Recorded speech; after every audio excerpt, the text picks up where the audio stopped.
What would it mean if someone were to work out or eat less calories to shed pounds? A complicated variable field evaluation of someone would have to be done that based everything from how tall someone is to their height to their body mass index. It would have to be known how many calories someone should eat versus how many calories they actually do and what kind of lifestyle they plan on living. It all matters, it's all taken into account.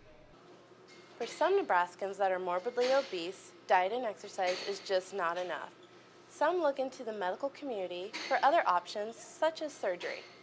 There are a lot of patients who have weight loss surgery because they want to improve their current health and help their health problems. I mean, diabetes goes away between 80 and 90% of the time.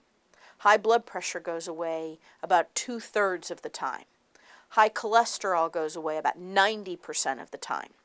And there is good data that shows that patients who have had weight loss surgery will live longer than those who didn't. According to the Center of Disease Control, in 1971, 15% of the population was considered obese. In 1988, 25%. Present day, nearly 50% of the population is considered obese. These numbers mean millions of people, and someone who used to fit in this category spoke with us. We're here speaking with Lindsay Morton about her gastric bypass procedure. Hi, Lindsay. Can you tell me what life was like before the surgery? It was different. I grew up overweight, but I was able to maintain my weight all through high school and stuff because I played tennis competitively. But once I graduated high school, I did not play tennis in college, and instead of the freshman 15, I gained about 50 pounds my freshman year of college, and then I went through a brutal breakup and ended up gaining over 150 pounds, and life was just depressing. And when I came to school, it was hard to fit in the desks at school, and I mean, just here at UNO, like, they just don't accompany obese people. And when I decided I just needed to make a change, like, it was just a big deal for me. My family is not overweight. My mother is a jazzercise instructor. My dad works out every morning. He's a surgeon, so I was the only one, so I always stood out with my family. How long has it been since your surgery? My surgery date was July 20th, 2009, so it's almost been 2 years. Okay, and how much weight have you lost? I've lost 100 pounds, and it's hard to believe, actually. After I lost 50 pounds, I was carrying some weights upstairs to my apartment, and I actually was carrying 50 pounds in my hand, and I couldn't breathe, and I was like, had to stop and rest, and I was like, what the heck? And my mom goes, well, how much are you carrying? And I was like, 50 pounds. She was like, that's how much you've lost.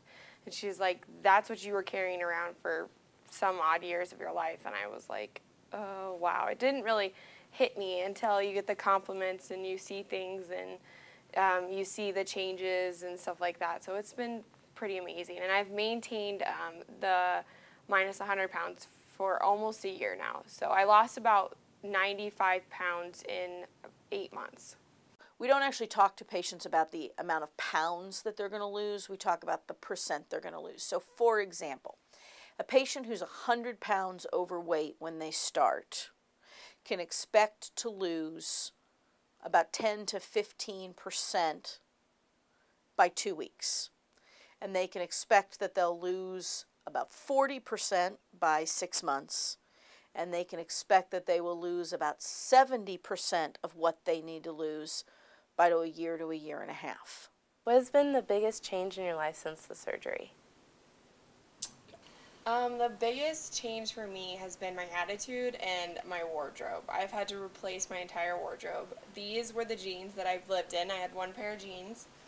And this is what they looked like. I was size 24, and I'm size 10 now.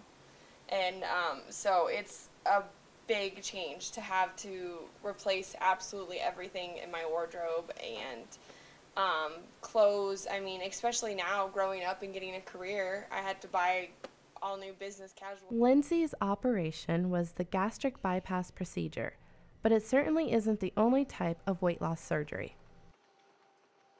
The band has a balloon on the inner surface of it. and then there's some tubing, and it's wrapped around the upper part of the stomach, like in the picture or like in this model. And then there's tubing that comes, and a little thing sits under the skin, and we can put a needle in clinic and tighten up this band. And the tighter we make it, the less food patients can eat. And again, it helps them not be hungry. Designed to be reversible. If it's not the right choice, the band can be removed. It is designed to be left in permanently, and the companies who make these bands will tell you that this is a permanent choice. I'm a little cynical about anything that's made out of plastic with a balloon as part of it, and so I tend to tell patients, if they get 5 to 10 years out of it, that may be good. But 5 to 10 years from now, we may be doing completely different operations.